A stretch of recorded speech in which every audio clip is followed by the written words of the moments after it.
La luz del invierno, gris y cortante, apenas lograba penetrar el ventanal del austero apartamento en Coyoacán, Ciudad de México, donde Lía revisaba por milésima vez la lista de medicamentos de su hijo. Era 2005. El ambiente olía a desinfectante y desesperanza contenida. La paleta de colores de su vida reducida al blanco de las sábanas de hospital y al gris del cielo de la capital. La rutina, un bucle de fisioterapia, cucharas de sopa y la lenta inexorable atrofia de Elian, su hijo de 10 años, era el único ancla de Lía contra el pánico.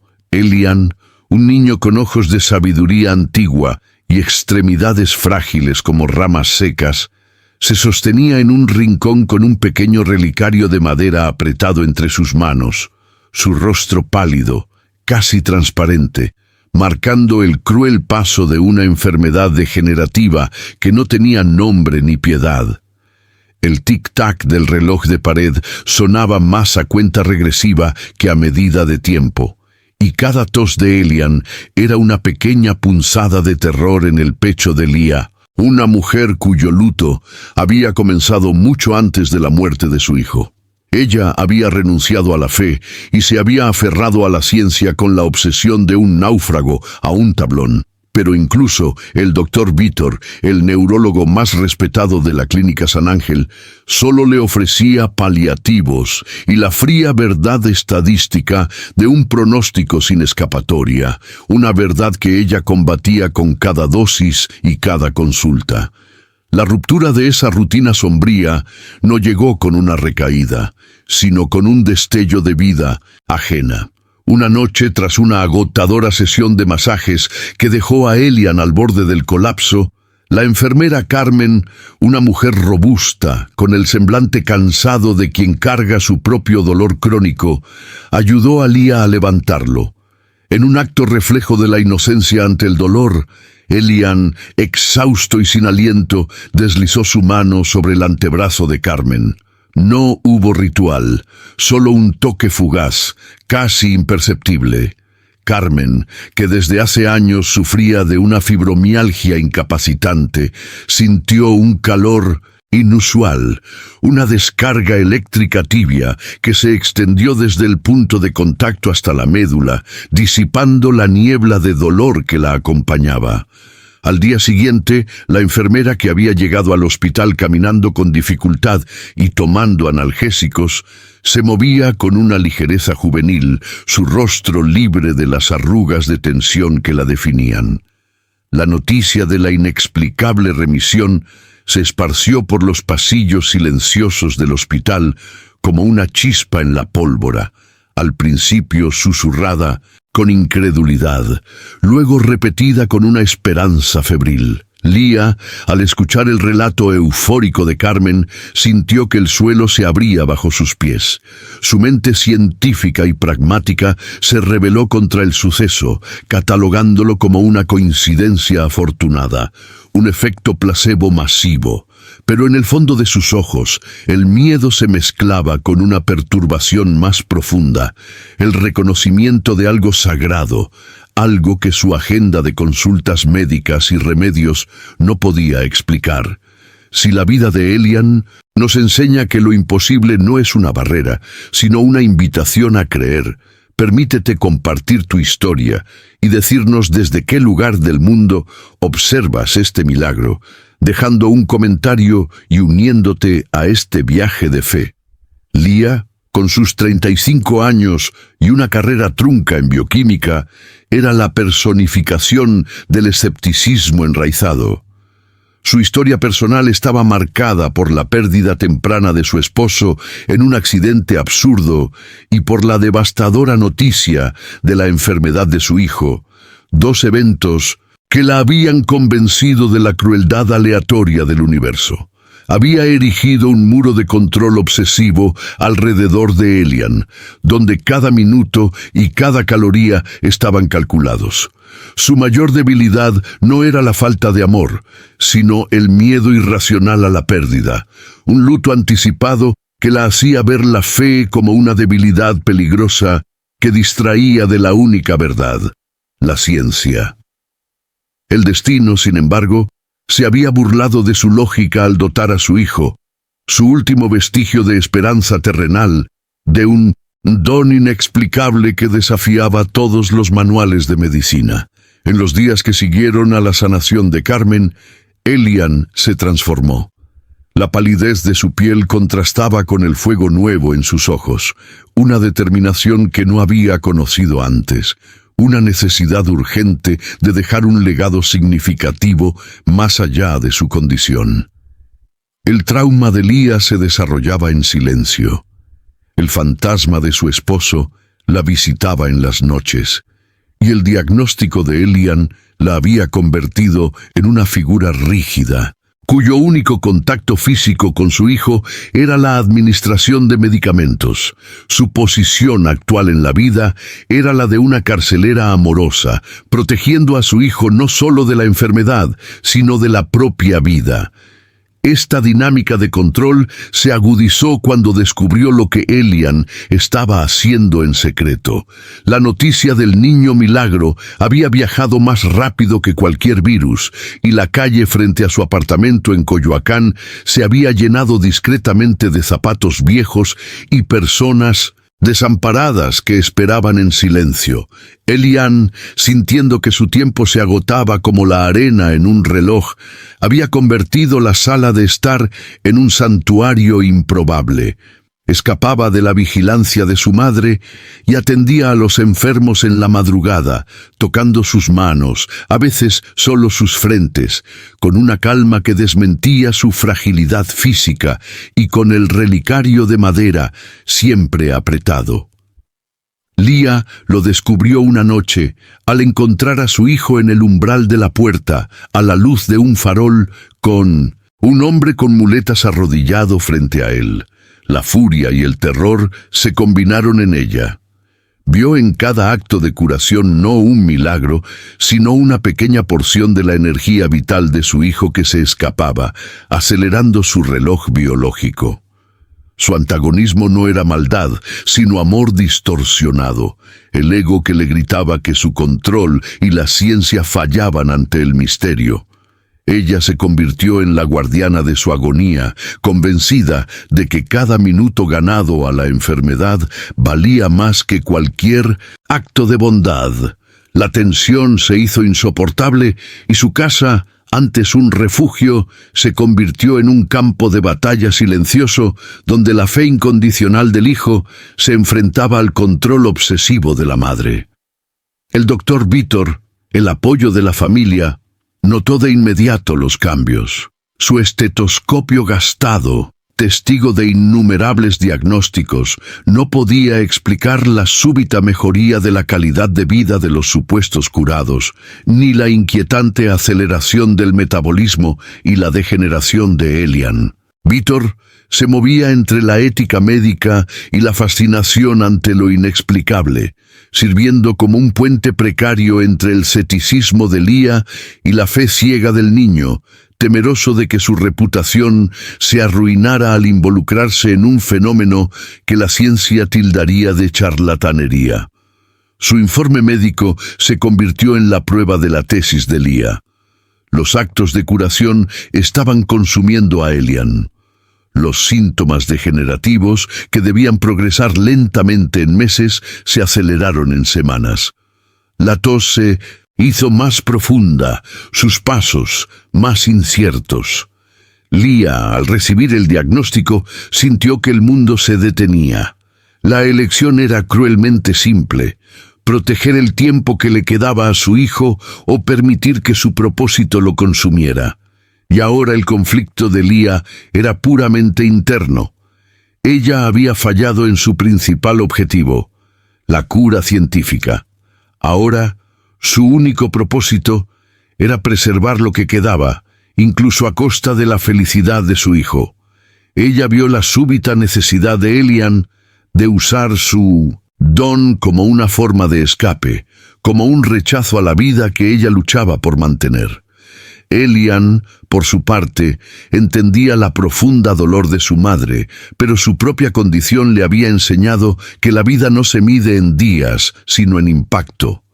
El peso de su fragilidad no era solo físico, sino moral.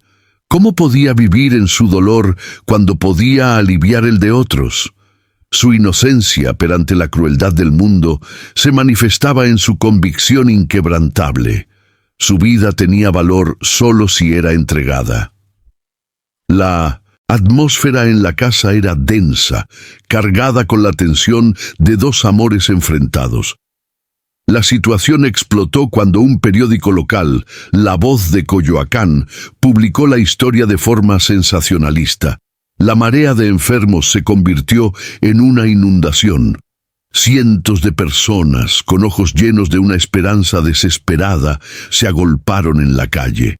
El sonido de las ambulancias, los gritos de los creyentes y la mirada de los curiosos se convirtieron en un asedio. Lía, sintiéndose acorralada, cumplió su promesa a sí misma. Trancó a Elian en casa, convirtió el apartamento en una prisión, retirando la llave y bloqueando el acceso a las ventanas. La sala, antes el santuario de Elian, se convirtió en una celda, donde la luz de la mañana se filtraba con una sensación de castigo. El confinamiento solo intensificó la determinación de Elian. Su pequeño cuerpo se consumía, pero su espíritu ardía con una intensidad aterradora. Lía lo encontró en el pasillo, su cuerpo temblando por la exhaustión, intentando alcanzar el pomo de la puerta, la mirada de un mártir. Ella lo alzó y lo llevó a la cama, su corazón latiendo con una mezcla de ira y terror.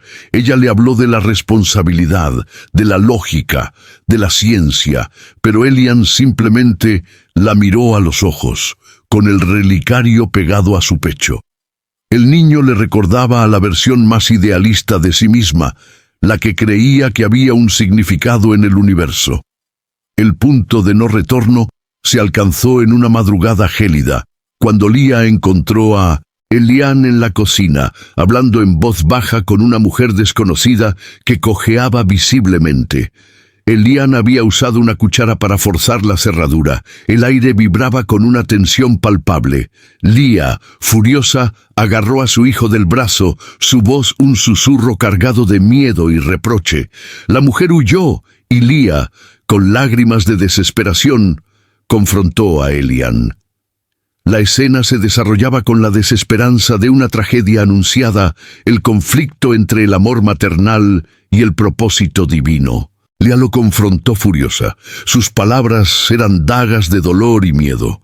«Me estás matando, Elian. Estás desperdiciando el poco tiempo que te queda en extraños que no te importan». Sus ojos estaban inyectados en sangre, la imagen de la madre que había perdido el control. Elian, con su voz fina y temblorosa, pero con la convicción de un profeta, la interrumpió.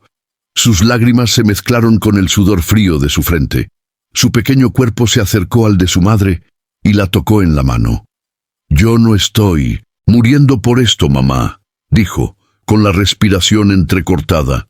Un close-up en las manos dadas mostraba la fragilidad de Elian, que contrastaba con la fuerza inesperada de su agarre. «Yo estoy muriendo de todas formas, pero voy a vivir de verdad mientras pueda, y esto es lo único que me hace vivir. Es mi forma de amarte, de agradecer por cada día que me has dado. El relicario que tengo no es un amuleto, mamá. Es la promesa de que mi vida servirá para algo. No tengo miedo de irme, pero tengo miedo de irme sin haber sido importante para alguien». Lía vaciló. La nobleza y la dolor de su hijo la golpearon con una fuerza que ni la ciencia ni su cinismo podían explicar, sintiendo la verdad innegable en el toque febril de su mano. Una verdad que la obligaba a reconsiderar todo lo que creía saber sobre el amor y el sacrificio. El rostro de Lía se descompuso en una máscara de rendición y amor. La confrontación la había dejado exhausta, pero el impacto de la transformación emocional ya estaba en marcha. Ella no le prohibió seguir, pero impuso una condición: solo lo haría con ella a su lado, monitoreando su pulso, cronometrando su energía. Elian aceptó. La tensión interna y externa era ahora una cuerda tirante entre la aceptación de Leah y la inevitable fragilidad de Elian. Ella se había convertido en su sombra, su enfermera, pero ahora también su cómplice en la misión. La resistencia de Leah se transformó de control físico a un tormento emocional. Permitirle curar, pero observarlo con una angustia que la consumía. Los días se convirtieron en un experimento cruel. Leah abrió las puertas a regañadientes, seleccionando a los enfermos con la precisión de un médico forense, buscando fraudes o placebos para desmantelar la verdad que se negaba a aceptar. La sala se llenó de silencios cargados de simbolismo, donde el murmullo de las oraciones se mezclaba con el resplandor de las velas y la tos intermitente de Elian, una atmósfera donde el milagro y la tragedia coexistían. Leah se sentaba en la sombra, observando, buscando una señal de debilidad en los curados o una trampa en el fenómeno, pero solo encontraba un impacto psicológico innegable. La paz que emanaba de Elian en el acto de curar era más perturbadora que cualquier charlatanería, un contraste agudo con su propia tensión interna. El punto de ruptura llegó una tarde cuando un hombre de edad avanzada, ciego de nacimiento según los registros del Hospital San Ángel, fue llevado ante Elian. Su rostro era una máscara de desesperación y fe, sus ojos opacos y vacíos. Leah se mantuvo distante, segura de que la ceguera congénita era una barrera física que ni siquiera el fervor colectivo podía traspasar. Era un reto a su visión de mundo basada en la fisiología. Elian, con un suspiro que le costó cada gramo de su fuerza, colocó sus manos sobre los ojos del anciano. El momento fue suspendido. Un silencio ceremonial cayó sobre la habitación. De repente, el hombre abrió los ojos, que ahora brillaban con una luz acuosa y aterrada. No gritó de alegría, gritó de espanto ante la luz brutal que veía por primera vez.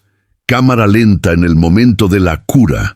El impacto en Leah fue devastador. La revelación no vino de la fe, sino de la visión. La ceguera médica, la que ella había estudiado, había desaparecido. Leah se apartó de la multitud que ahora rompía en llanto y vítores y se dirigió a un rincón del apartamento, las manos cubriendo su boca. Sus lágrimas no eran de dolor ni de miedo, sino de una belleza del misterio que la abrumaba. Su ceticismo se quebró con un sonido sordo, no en un acto de rendición, sino de reconocimiento. Su vida, su ciencia, su control, todo se redujo a cenizas ante la evidencia de que la existencia de su hijo tenía un propósito mayor que la medicina, un propósito que ella, en su obsesión por protegerlo, estaba sofocando. La verdad era innegable. La vida de Elian no era para ser salvada, sino para ser entregada. Elian, por su parte, sentía que su cuerpo era un cascarón que se rompía. Cada toque, aunque le llenaba el alma, le robaba el aliento. El doctor Vítor, al visitarlos por última vez antes del desenlace, confirmó los peores miedos de Leah. La degeneración se había acelerado exponencialmente. Sus músculos se atrofiaban a una velocidad aterradora, y su corazón no resistiría mucho más. Elian ya apenas podía mantenerse en pie, pero había una serenidad en él, una paz que contrastaba con la tormenta en el rostro de su madre. Él no buscaba la muerte, buscaba la misión cumplida. Él sabía que el final estaba cerca y su urgencia era palpable, una llama que se extinguía. Esa misma tarde, Elian se fugó. No escaló muros ni rompió puertas, simplemente se deslizó en el atardecer, utilizando el último hilo de fuerza de sus piernas. Su destino era la Plaza de la Conchita en Coyoacán, donde una gran vigilia había sido organizada por los curados y por cientos de enfermos que anhelaban su toque. Lía se dio cuenta de su ausencia minutos después. El pánico la invadió, pero esta vez no era el miedo a la enfermedad, sino el temor a que su hijo se fuera solo, sin su permiso, sin su amor.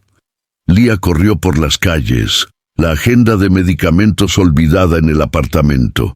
Cuando llegó a la plaza, la vio inundada de velas y rostros, una marea humana que cantaba y rezaba.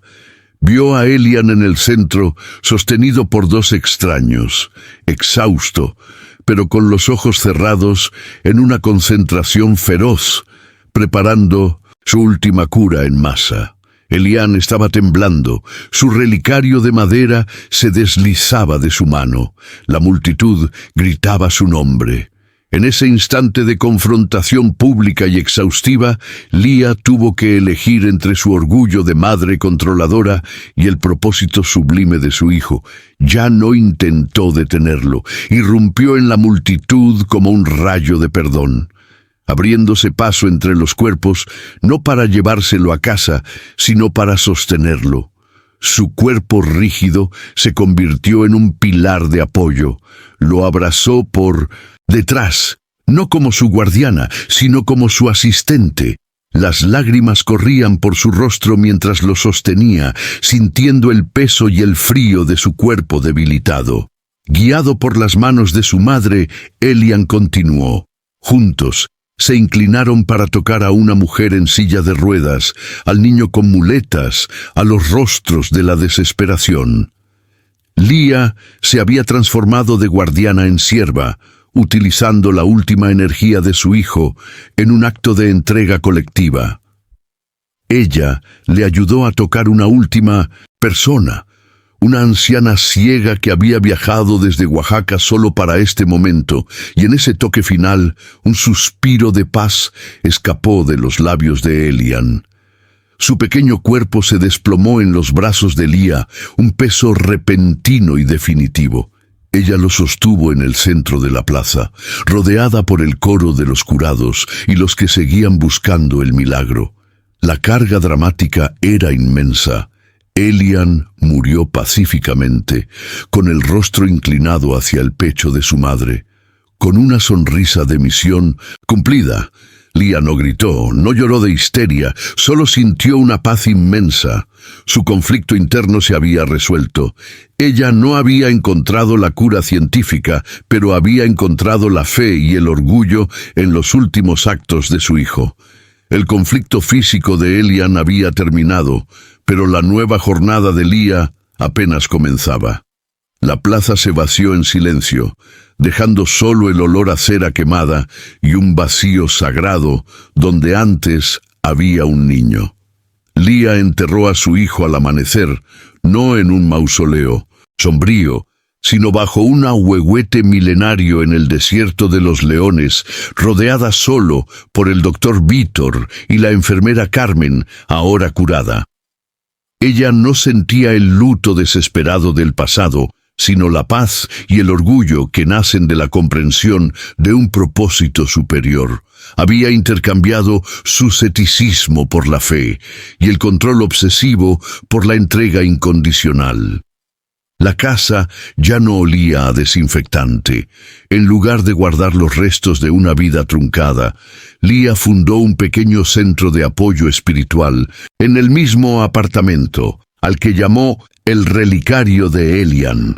Transformó la sala en un lugar de encuentro para aquellos que buscaban no la cura física, sino la paz que su hijo había ofrecido en sus últimos días. La agenda de consultas médicas y remedios fue reemplazada por un cuaderno de historias de gratitud y fe, un testimonio concreto de que su hijo no había muerto en vano. Elian ya no era un recuerdo doloroso, sino una presencia poderosa, una inspiración incondicional. Lía ya no era la madre protectora, sino la guardiana de una memoria que transformaba el dolor en consuelo. Sus gestos eran suaves, su voz firme. Su vida no se centró en lo que perdió, sino en lo que ganó. La certeza de que el amor verdadero exige la libertad para ser. Ella no era la misma. Su transformación era total, una cicatriz que recordaba un milagro y no solo una tragedia. En una de sus charlas en el nuevo centro, Leah miró a los ojos de una madre que temía perder a su propia hija y le entregó un pequeño trozo de madera del relicario de Elian, ahora quebrado. Su voz era un susurro poderoso, cargado de la sabiduría que había adquirido al pie del sacrificio de su hijo. Ella pronunció una frase que resonó en el aire y que el espectador podría llevar consigo como un mantra. El mundo vio tu caída, ahora muéstrale tu fe. Aún hay tiempo para arreglar lo que destruiste en tu corazón al no permitirte amar sin miedo. Recuerda, la verdadera medida de la vida no está en su duración, sino en el impacto que dejas. Si Dios aún cree en ti, ¿por qué tú no creerías? Sé parte de este viaje. Suscríbete al canal para no perderte las próximas historias que te harán pensar y sentir.